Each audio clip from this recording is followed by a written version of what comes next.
Welcome to the deep dive. Okay, so you handed us this massive stack of source material. I mean, wow. It's one of the most complex, sprawling sets we've seen maybe all year. It really is a true global snapshot, right? You've got huge geopolitical things happening right next to, well, deeply personal local crises. Exactly. It's like the modern news cycle just distilled.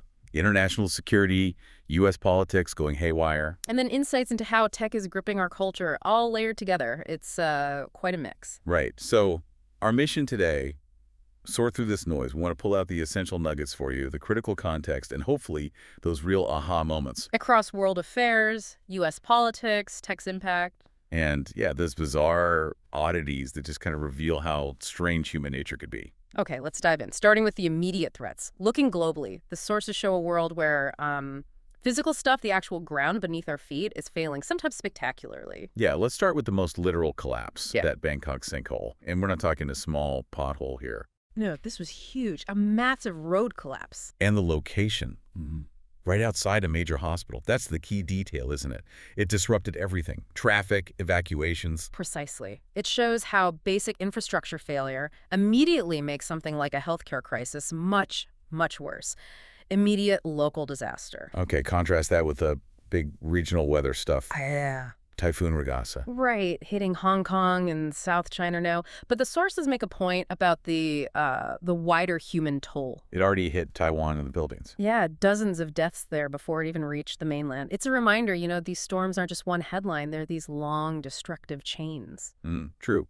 Okay, shifting from, let's say, natural collapse to more deliberate conflict preparation, the shadow wars. Still simmering. We see reports that Iran is actively rebuilding missile sites. And the thinking is they're genuinely afraid of another war with Israel. That seems to be the read, yes. It suggests a really kinetic, immediate worry about things escalating in the region. But there's a catch, right, in the details. Always in the details. Experts looking at this rebuilding, they note something specific.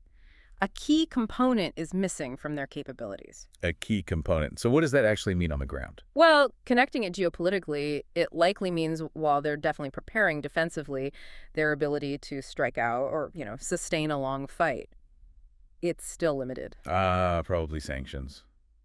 Or maybe tech barriers. Could be either or both. But that missing piece, that tells you more than just seeing the construction cranes. It's a big strategic nugget. Definitely one for watchers of the region. Yeah. And sticking with tech and security, but globally, this revelation about U.S. tech. Yeah, playing a role in China's surveillance state. A direct material role. Yeah.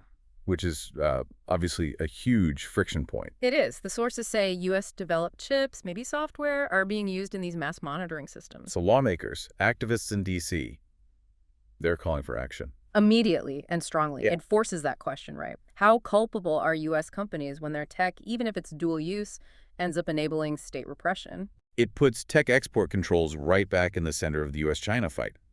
It's not just about tariffs anymore. No, it's about the ethics of the tools themselves, the tools of state control. And it shows how, I guess, these global surveillance systems really rely on commercially available stuff. Doesn't matter where it originally came from. Exactly. Okay, should we turn our focus domestically to the U.S.? Yeah, let's do it.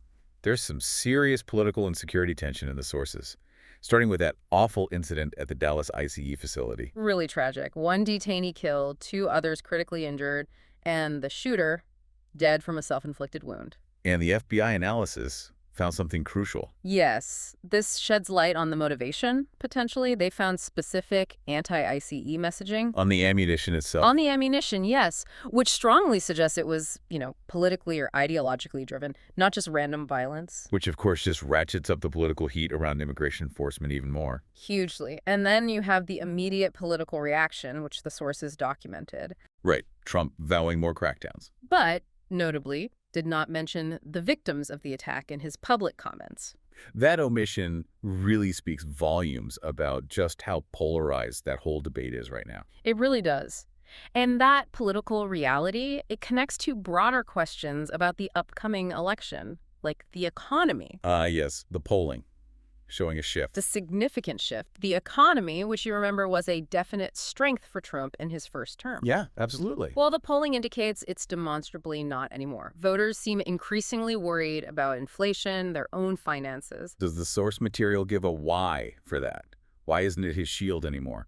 It seems to be mostly about that disconnect, the difference between the reported growth numbers, low unemployment. And what people are actually paying at the grocery store. Exactly. Persistent high prices, especially for essentials like food and housing, that creates this widespread financial anxiety that seems to override the positive top-line figures in how people feel. Makes sense. Meanwhile, the political theater around the election just keeps getting stranger. You mean the UN sabotage claim? Yeah, that was something else. Trump claiming he was a victim of triple sabotage, blaming his own team. For malfunctioning stairs and a broken teleprompter. I mean, it's the definition of a political contradiction, isn't it? Accusing your own staff. What's wild is that it wasn't just dismissed as, campaign rhetoric. The sources say the Secret Service is actually looking into it. Reportedly, yes. Whoa. Which shows how seriously, or at least how procedurally, even unlikely claims are being handled by law enforcement. Okay, let's pivot away from the political drama for a second. Let's jump into that intersection of tech, culture, and grief. The cultural crossroads. Yeah, this concept of AI resurrection. It seems to be bringing in a whole new, very complex era of digital mourning. Especially triggered by the recent death of Charlie Kirk, the commentator. Exactly. It's fascinating how fast tech changes the way we respond culturally to death. Kirk led that very visible, youth-focused conservative media group. All right, Turning Point USA. Yes. And because he had so much recorded audio, video, such a huge digital footprint, this idea of using AI to replicate him digitally. His voice, his personality, maybe even generate future opinions. That's the AI resurrection concept, and it's become this real flashpoint for discussing digital grief, digital legacy. What does it even mean? It says a lot about how dependent we are on digital platforms, doesn't it? Yeah. The sources cite the Kirk situation as a case study for how social media has people in its grip. Extending influence long after someone is biologically gone. And we're seeing immediate ripples in the media world, too. Jessica Chastain. Yeah, publicly pushing back against Apple TV, plus delaying her show, The Savant, after Kirk died. It shows how a tragedy immediately intersects with, streaming schedules and celebrity takes on timing. Wow. Okay, back to pure tech infrastructure for a moment. Right. Old problems coming back, new threats emerging. Seems like it. YouTube's plan to bring back creators banned for COVID and election misinformation. That's a huge policy shift on content moderation. That feels potentially risky. It certainly raises questions. And at the same time, you have these almost old-school physical threats that are still highly effective. SIM farms. Right, these places packed with hundreds, thousands of SIM cards. Yeah, used for generating automated calls, texts, mostly scams or fraud. But the danger is a big one, like the one found near the UN. Near the UN headquarters, seriously. Yeah. It poses a real systemic risk to the security and integrity of telecom networks, not just locally, but potentially globally. That's a scary mix. Deliberate misinformation, potentially getting a platform again, and physical infrastructure vulnerabilities. Okay, let's lighten things up slightly. Transition to the oddities, the human interest stuff. Absolutely. And we have to start with the celebration of a huge legacy, Sister Jean. Oh, amazing. The Loyola Chicago chaplain. Retiring at 106. Incredible. She became this global icon during their March Madness run years back. Faith.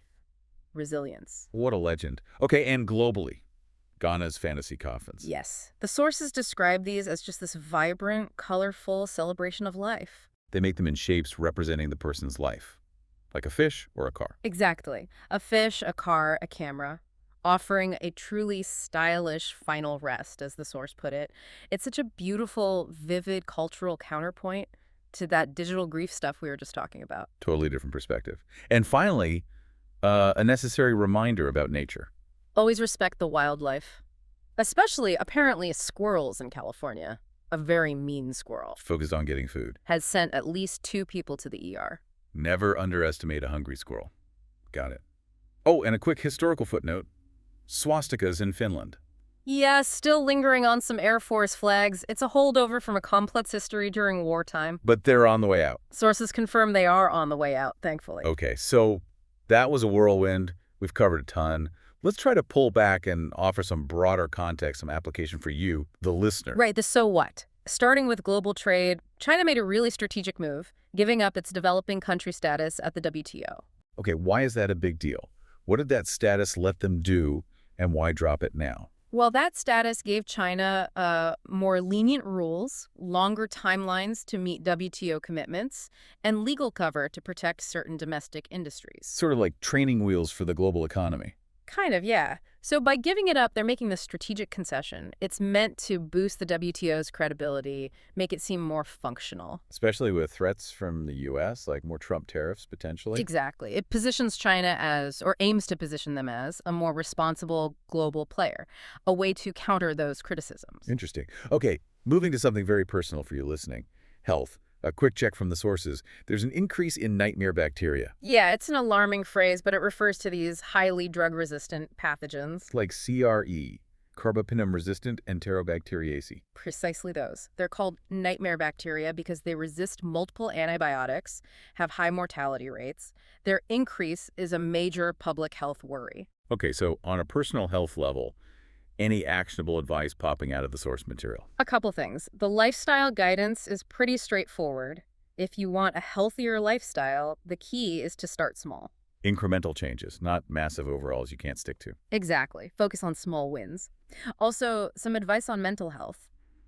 Consciously try to shift out of negative thought spirals when you notice them happening. Easier said than done, maybe, but important. And maybe the most universally applicable advice, tying back to the idea of just slowing down in this crazy world. Don't eat your meals in 20 minutes or less. If you're rushing food like that, you're probably not digesting well, and it's likely a sign your overall pace is just too frantic. Time to slow down. Good advice. Okay, so pulling it all together, synthesizing the main themes from this deep dive. What we've really seen is a world grappling with immediate physical failures, that sinkhole, the storms, while also dealing with just unprecedented tech and political instability. Yeah, we're living through AI shaping grief, U.S. tech ending up in surveillance systems. All while fighting political battles over malfunctioning teleprompters. It's quite the mix. It's a completely layered reality, isn't it? We went from Iranian missile sites to a vicious squirrel in California. The value is seeing that whole messy picture, right? Yeah. Not just the one big headline. Exactly. It forces you to see how these huge existential crises get delivered right alongside the mundane or the just plain weird, Side by side, competing for attention. which leads perfectly into our final provocative thought for you, the listener, to maybe chew on. Right now, the world is launching these massive new satellites to watch the sun's violent side, right? Preparing for solar flares that could knock out our power grids. Huge cosmic scale threats. But at the exact same time, health agencies are tracking and worrying about this really obscure COVID-19 variant called stratuses, a tiny microscopic threat. The vast and the minute. So what does that contrast tell you about our modern attention spans? About our collective ability to really prioritize threats accurately, whether they're, cosmically huge or totally invisible? It's a powerful contradiction, isn't it? Both demanding our finite focus. Something to think about. Thank you for providing us with the sources for this deep dive. We'll see you next time.